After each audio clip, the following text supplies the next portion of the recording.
You name it, we've lived it. And are living it. Brits moving from the UK all the way to Australia with not a pot to piss in. A whirlwind romance sparkled on Tinder. 3 months in, pregnant, starting 2 now successful businesses through COVID. To another 2 new businesses post-COVID, whilst juggling 2 young, spirited children. Living worldwide, travelling and pure hustle. We are nothing short of batshit crazy, but motivated as fuck. We are here to tell you our story, inspire, teach, and probably scare the crap out of you. Uncut, raw and real. Welcome to Business, Babies and Banter with Henry and Jade. Barring it. Welcome to Business Babies and Banter. I'm Jade. And I'm Henry. And today we are joined by the legend, Christine, aka Chrissy, founder and CEO of Freedom Mastery. How you going, Chris? I won't tell you the truth. I'll give you the conventional response. It's all good. It's all gravy, baby. Oh, yeah. So we've known Chrissy a long time, haven't we, Henry? Chrissy was one of our was one of the key ingredients to our success. She really was. She was our business coach in 2020 or 2019. You were a coach for a good few years. She was our coach. And so Chrissy has been on her own journey, as have we, where she's now basically minted. And for those of you that don't know what minted is, she's loaded. She's fucking loaded, lads. And we thought it would be awesome to bring Chrissy on the podcast because not only is she a dirty-mouthed legend, just like us, but like everyone wants to know, how can I get minted? What's this wealth mindset? What was the pivotal moments for you? So without further ado, Chris, tell us a little bit about you. What was your biggest turning point in your career? Probably, some people don't know this about me, but back in my twilight years, I was actually I'm a psychologist by profession, right? But I actually worked in a prison for 10 years.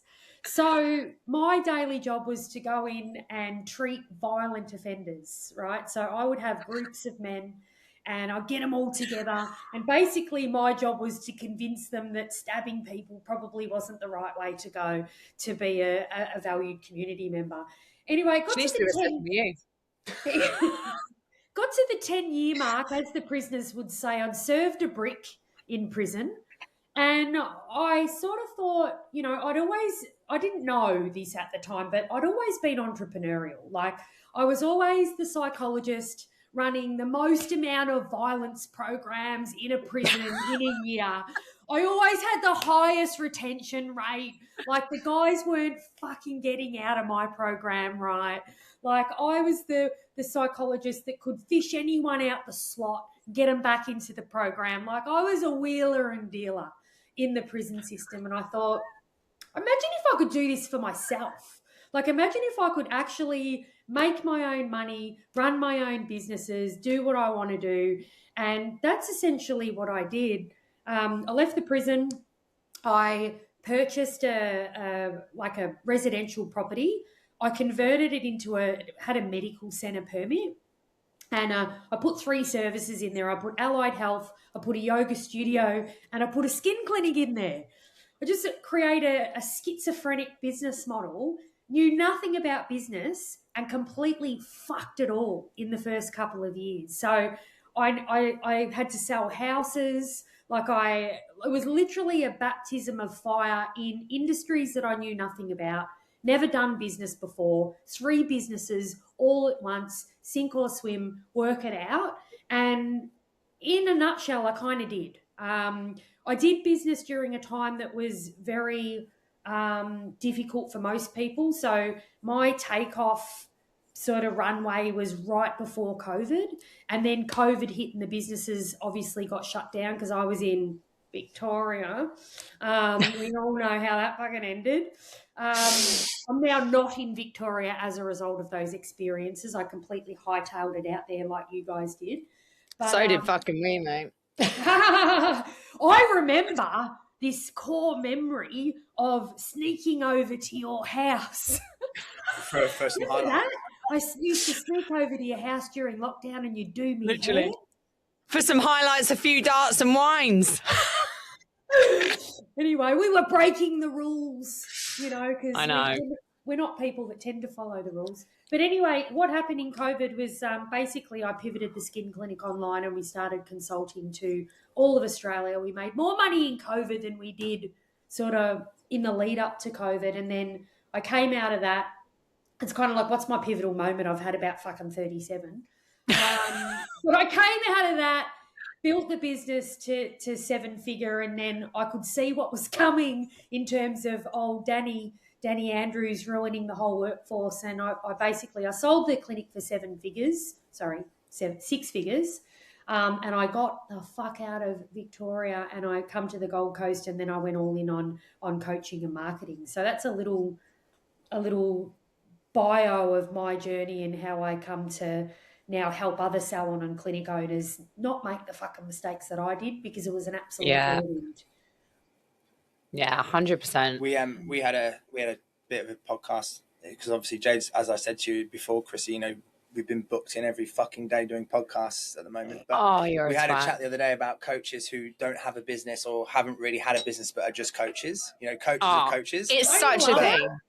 But for you still have a marketing company, a team, clients, doing retreats, all that sort and of she stuff. had a business. And you had a business. A successful business. So do you think this is, I'm going off your script now, I don't care, sorry. But do you think, what would your thoughts be around people who, go with a coach that's not been through what you've been through? And what benefit do they have of going with a coach or learning from someone like we learned from you, learning from someone who's been through the absolute depths of hell and had to fail and grow.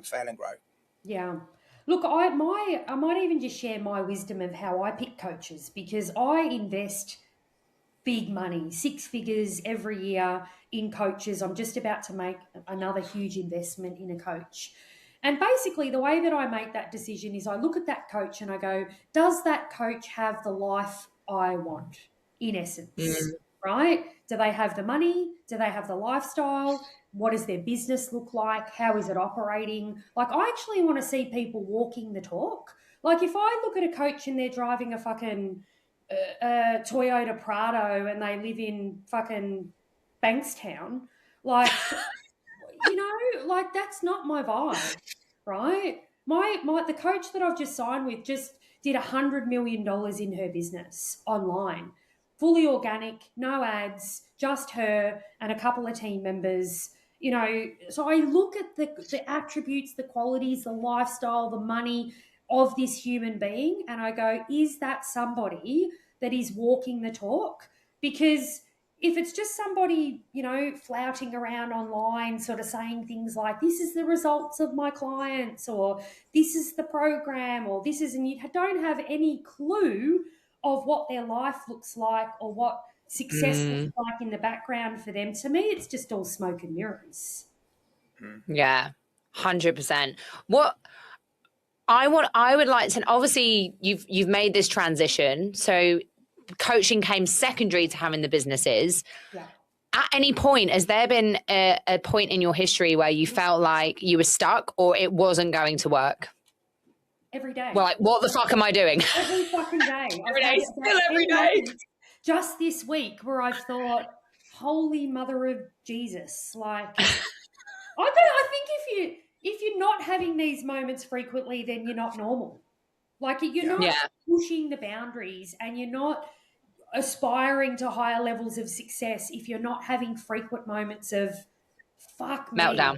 Like, this is really, like, this week for me, the amount of pressure that I've had to hold this week, like, my head's felt like it's going to explode at various points. Has old Rocco been causing more problems? Old Rocco. Henry, you said it out loud. Well, to be fair, we did have a discussion just to disclose that we could say anything we wanted on this podcast. Yes. We can snip this out, Chrissy. We can snip this out. But yeah, like, but to me, the challenge is, can you handle it? Like, can you stretch your capacity for the next level? And these are all the tests. Henry, we were speaking about on a podcast just the other day, and we were speaking about overthinking, and Henry was like, overthinking and overanalyzing are two different things. I was like, no, they're fucking not. You can analyze, which is actually smart, but overanalyzing is moving you away from what the actual goal is. Round. Just taking you in circles. All right. Let's get down to the fucking big questions, right? Because this is what everyone wants to hear. What's the most money you've made in one single day? I've made $300,000 in a day. That's more than most people make a year. So, all right, what the fuck did you do? Give us a breakdown. What did you do?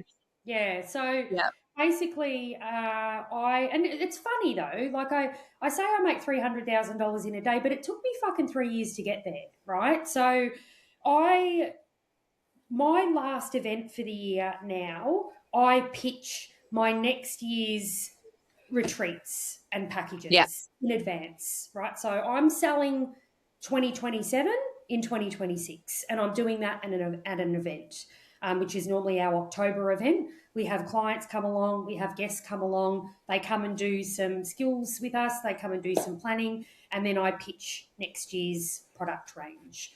So last year, the pitch was that I was launching all of the retreats. So I generally do 2 retreats. And I was also launching high-level mastermind packages where it's basically group therapy in a nutshell, because this is my psychologist, because every fucking business owner needs therapy, if you ask me. Right? Literally. And I'm just skilled enough to be able to do it, right? I used to, if I can group therapize violent offenders, I can fucking group therapize clinic owners or salon owners, I reckon. So, and Chrissy group therapied us when she came to Canggu recently. She was like, guys, free therapy session with every visit. I've never been on a more fun, chaotic holiday than I've been with those two. But anyway, we all come out with a headache, but we had a good time. We'll blame it on the kids. If it was just us, we would have had a ripper of a time. But all the energetic kids, we were kind of like drinking our cocktails, shaking at the end of the day, which I'm sure everyone. It really was. It really fucking was like that. But going back to my $300,000 day, I basically launched all of those products and they sold out in an hour. But rewind the year before that, and the year before that, I'd done the fucking same thing. But first year it was like crickets. I don't think anyone bought. Second year I had a couple of purchases. Third year, we got a few more. And then boom, this year sold out. And it's just that momentum of people experiencing the retreats, people knowing and coming to love, what we're curating here, and just being ready to jump in and buy the next stage. So, my message around that is that I didn't do it overnight. It wasn't a click and it happens sort of thing. It took me sort of 3 years of pitches and strategy and program curation, and then finally it hit. And it all sold out. That was going on to my next question, which was like, when do you feel you first started making real money in the business? And I guess ultimately, you've just given us your background, and it's a similar story for us, but like, it's not even just 3 years. It's actually the entire time that you've been in business, learning the lessons, making the fuck ups, learning the mistakes, going through the journey. So I guess it's so hard to put a number on it, but in your knowledge and experience, if someone were to ask you, when do you start to make real money? And I guess the context of real money is huge. But let's say for shits and giggles, when do you think is reality for me to make 300 grand a day? What would you say to that person? I think that there's probably no time. I think the timeline is dependent on the individual, right? And I think mindset has a lot to do with it, in terms of leading up to that 300K day. It's funny because my life was a fucking shambles, to be honest. I'd just come out of my long-term relationship.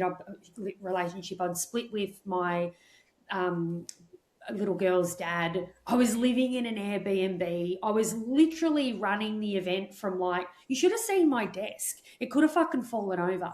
And I was sitting in this dodgy, creaky, armchairy type. It's actually a joke. My life circumstances when I actually did that day were so chaotic and so almost rock bottom, if you want to sort of look around. But what was different about me was the work that I'd put in and the mindset sort of investment that I'd made to get to that point was huge. Like I was quantum scripting every day. I was visualizing. It had already happened for me. Visually, energetically, I'd already achieved that outcome. I told myself I was going to sell out that event and I was going to make that money 3 months before it already happened. I'd already replayed it fucking 1,000 times in my mind before I sat in my rickety fucking desk chair with my desk that was about to fall over in my half smelly fucking rented Airbnb and jumped on the Zoom call to make it happen, right? Yeah. So it's just, what are you willing to do? Like how much work are you willing to put into yourself? How much courage have you got? How much conviction have you got? How much are you willing to back yourself, regardless of your fucking life circumstances, right? Because everyone's got an excuse. This is a good question for you, Chrissy, on that, because, you're our business coach, but what you've identified there is a lot of that result wasn't, you're not necessarily putting it down to business coaching, you're putting it down to the investment you made in yourself. So at what point, for people who are obviously not in a position to make 300 grand a day, but are, in the more infant stages of business, how would you sort of differentiate the investment you make in yourself and then into actually learning business and business coaching? Because I know that there's a blend, right? And there's a bit of a blend, but there is a point where you have to switch more from business more into personal. Yeah. What would you say is the differentiating or the point where you have to start making that change? Well, the thing is, yes, strategy is really important, but to be honest, I wish I'd done the personal development sooner. Because like most business owners, when you first get into business, there is a lot to learn. And you almost sort of gravitate wholly and solely towards learning the strategy, learning the systems, learning the marketing, and you completely neglect kind of who you are becoming and who you need to be to actually get the success. And it's tricky because I don't think they can operate separate to one another. I think that, if you're spending all your time investing in strategy, but you're not the person that you need to be to execute it, then the strategy doesn't fucking matter, right? So and I see it all the time. I see it in my coaching clients, like, give me this, give me that. What, how do I get new clients? How do I, meanwhile, they're fucking not showing up to appointments. They're canceling on commitments. They're, trading time for money. Like, they're doing all of the mindset related no-nos, but they're running at you for the strategy. And it's like, the best strategy is yourself. Yeah. They're looking for the secret formula, but you've got to actually embody. When we're talking high level anyway, right? If you just want to be an employee and fucking toddle on, you don't have to embody anything. You just show up, do the job and go home. But when you're wanting to transform and, have a life that no one lives, like you say, you've got to do things that no one does. And that entails stepping up big time. You've got to become a version of yourself that just doesn't exist, So what in your mind, Chris, does a scarcity money mindset actually look like in real life? Give us some examples. And you're just going to talk about Henry. No, I'm joking. No, what does a scarcity money mindset look like to you as a psychologist and extremely wealthy individual? Look, I think it's lack of courage is what it is.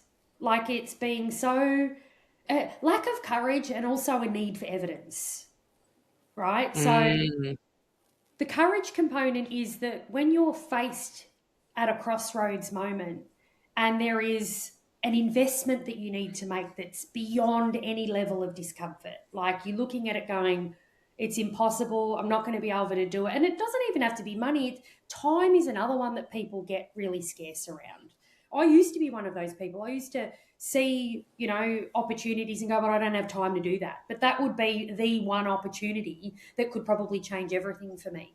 And I got into this cycle of I don't have time. Because when we're in the busyness of business, it's almost like we imprint this, this code into our brains that we never have time for anything except the thing that's punching us in the face, right?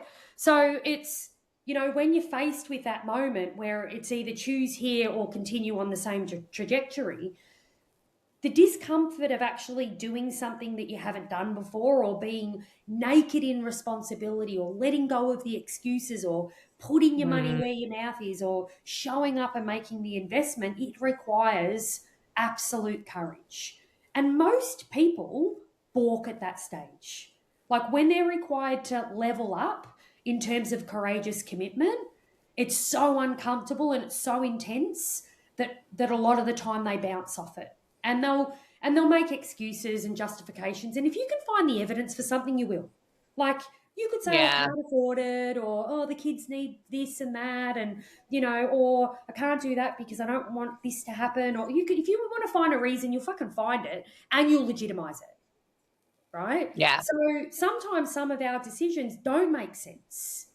Right? Everything in our environments is screaming that it's not wise or it's not a good idea. We don't have evidence for the fact that it's going to work. But if you can step over that and still continue to go for the outcome despite the discomfort, despite the lack of evidence, despite the anxiety and the worry, that to me is how you start to overcome scarcity barriers at each level. Because to me, it's new level, new devil. Scarcity rears its head in some other form, right? Once you've got over one, the next one's just waiting on the next level and going, all right, so you can, like, for me, it's like, okay, so you reckon you can pay, not comfortably, but you can transfer a mentor 50,000 paying full, right? And then your next mentor comes along and they're 100. And you're looking at your bank account going, fuck, right? Yeah. It just gets, you got to play a bigger game at every single level. What was something then that you must have been in this situation before, right? Where you were like, oh my God, how were you able to break through it? What was was there a pivotal moment in your mind that you were like, you moved away from the scarcity and you were just like, fuck, I've got to go all in here? I know you're met with them constantly, but was there a distinguished moment where you feel like it was unlocking this path of wealth and abundance for you? It's probably definitely my investment in mentoring. Because, you make little transactions every day. Like you might go and pay, for some marketing, you might go and pay, but for me, mentoring has always been like a big game in terms of, I've had mentors that have been $60,000 for 8 weeks, right? Or I've paid to get in rooms that have cost me $30,000 for one day, right? Like, that it doesn't make sense, right? You look at it and it doesn't make sense in terms of your bank account, in terms of whether you're going to get a result. Like there's so many reasons why you could potentially talk yourself out of that investment. And, so for me, it's upping the ante on those investments. The people that I've mentored with have also had similar pathways, and they've been able to build their kind of stretch their scarcity and build their capacity around continuing to make those big investments. So I just think it's the continued commitment to that, I reckon. And for me, it's around investment in mentoring and not so much investing in someone else, but investing in me at higher levels to back myself at that level and continue to get a result. So, hypothetical question, because there'll be people sat here thinking, well, that 60 grand is just absolutely out of the question. They might only earn 52 grand a year, right? So at how much does it have to pull? Where is that? Because everyone's at different levels. So if people are listening and they're wanting to step up, how do you distinguish what's a pull? Is it where you're thinking, fuck, I don't know if I can afford to eat this week? Is it where you're struggling? Like, how do you distinguish that and gauge that? It's hard because it's like, well, how bad do you want it? You know what I mean? What would it mean for you to resolve XYZ of a problem, or to reach a certain income level, or to be able to pay for your kids to go to private school, whatever it is? Like, it's just that.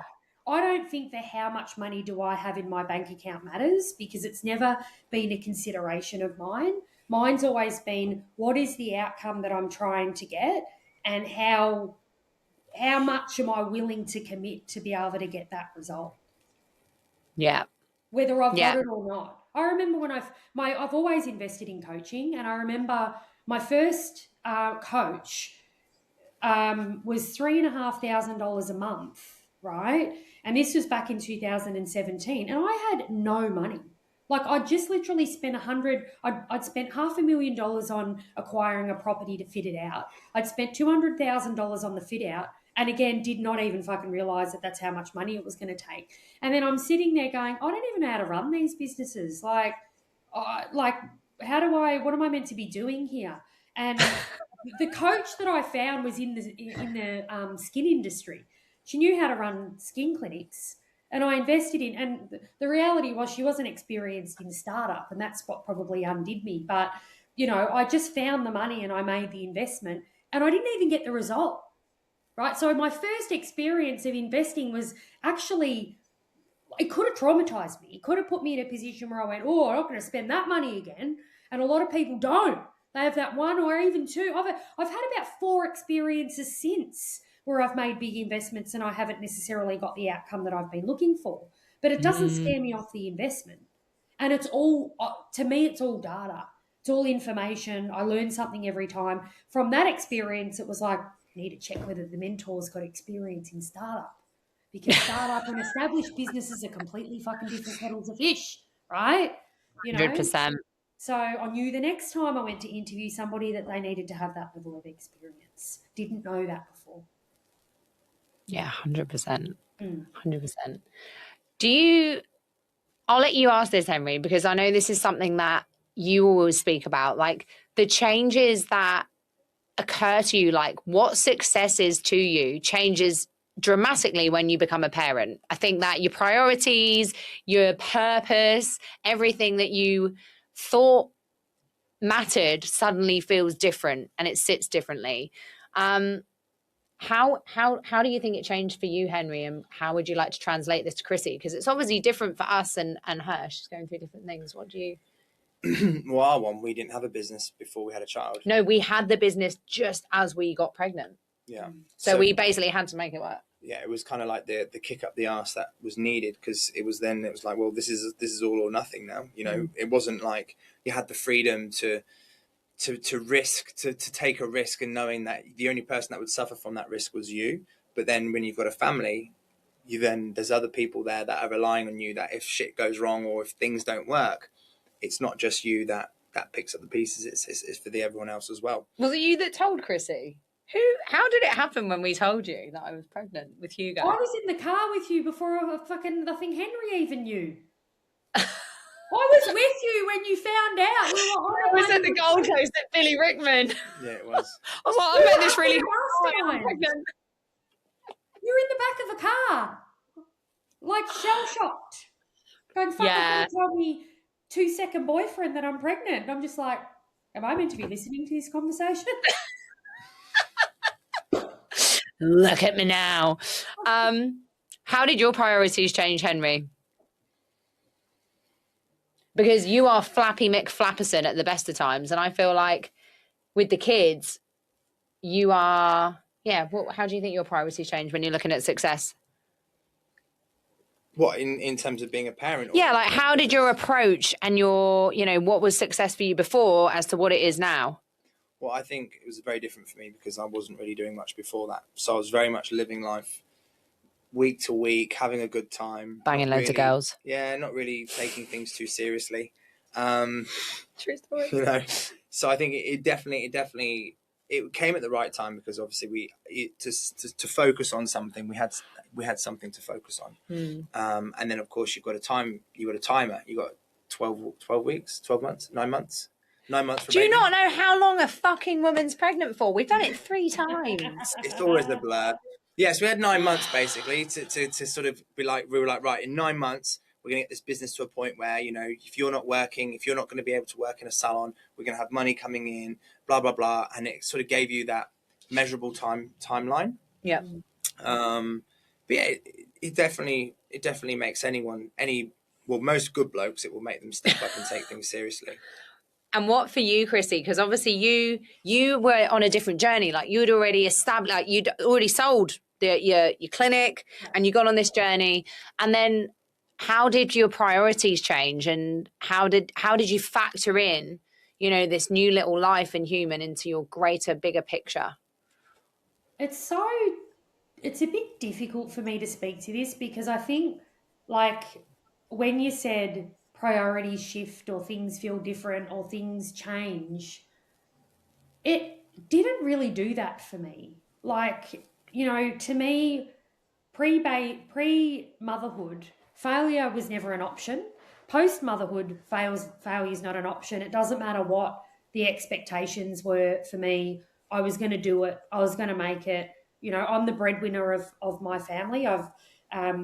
My ex-partner, we've recently come back together in a co-parenting relationship. We're now living under the same roof. I financially support the family, whether we're in a relationship or not. That's the commitment that I've made.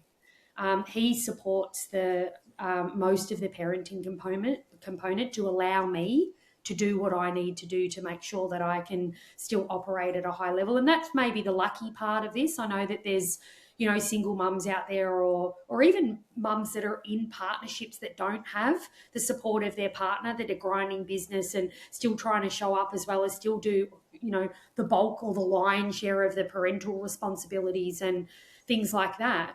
So I think for me, there was no huge shift other than the fact that one of the things that I will role model to Peggy, who's my little girl, is I'm going to teach her how to make money. Like, she will be a child that no matter what happens, you know, she's going to be able to earn dollars. She's going to be able to earn big dollars. She's going to be able to hustle. You know, she's going to be able to create a life for herself again that probably a normal person wouldn't understand or be able to achieve. And that for me is that's my big motivation. Like, Yeah, I love that. And that it might sound a bit like, I mean, I've built a life for myself now where if I needed to pick her up or drop her off from daycare, I could do that. If I don't want to have her in daycare, I don't need to have her in daycare. I send her there because she's, you know, such a social little being and she's an only child. So she likes to hang out with other people. You know, she'll go to nature school for school. You know, we won't be doing the conventional schooling thing. Like, I've built enough freedom in my life now where I can be there if I want to, but I can also be grinding business at the same time if I need to, right? And I've got obviously some support to be able to do that. So I've built a life. I've made choices to make sure that, you know, I can continue to build the wealth of my family and I can teach Peggy the lessons that she needs to learn to be a successful and wealthy in whatever definition of wealth is. I mean, she'll probably end up with so much fucking money when I die anyway, it's not even going to be funny. I'm going to have to build trust funds that go, you don't get this money till you're fucking 45. Incrementally. Like, Peggy, just for anyone that doesn't know, Chrissy's little girl has got the most unbelievable head of hair, hasn't she? Like these flame red ginger curls, and she is just she's a legend. And well, it was a bit chaotic with all of our kids. We went from like Chrissy has one kid and we have three, and like the four of them together, it was just screaming, wasn't it? Even with three nannies, it wasn't enough. Yeah, we had three nannies, and then and Chrissy was just sat there with wine. I was like, "You're right, mate." She was like, "Yeah, fine, just a bit fed up of the screaming, but." The overstimulation in my brain, and what is funny is no surprise, we actually fucking had three nannies. We actually had three nannies, and we had Steve and Henry, and we were all at our wits' end. At our fucking wits' end. All right, Chris, to close this one off, I would love to know, give us a one-liner that you would say for anyone that's like, fuck, this is inspirational. I want to get minted. What, like, where do I start? What do I need to do? What's the mindset shift? One-liner. Failure is not an option. Like that. It's just not. What about you, Henry? You just got to start. You just got to start. Most people will go, I want to do this, but then they don't put their efforts into, as Chrissy said, you know, they don't take the risk. They will go, I think this could work, and they hesitate. You just got to start. You just got to go. Every idea you have, you just got to go. If it fails and it doesn't work, you learn something. It gets you closer to the end goal. The quicker you do things, the quicker you get there. They also say you only fail if you stop trying. Correct. That's what I mean. When it's not an option and you your job is to just find the next solution. There's no such thing as failure. So you got to start, and failure is not a fucking option. No. Boom.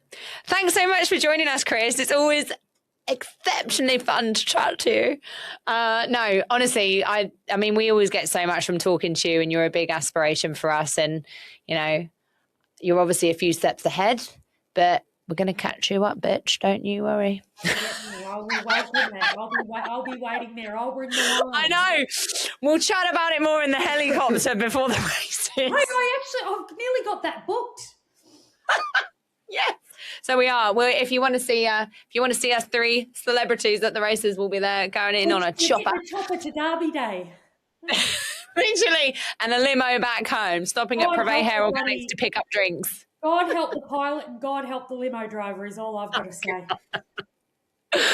Thanks so much for joining us, Chris. We'll chat soon, my gorgeous. Thanks, guys. Bye. Thanks for listening. And hopefully laughing. Be sure to leave us a review. And if you're into the madness, Check out the links below to follow our day-to-day journey. stay tuned for the next episode.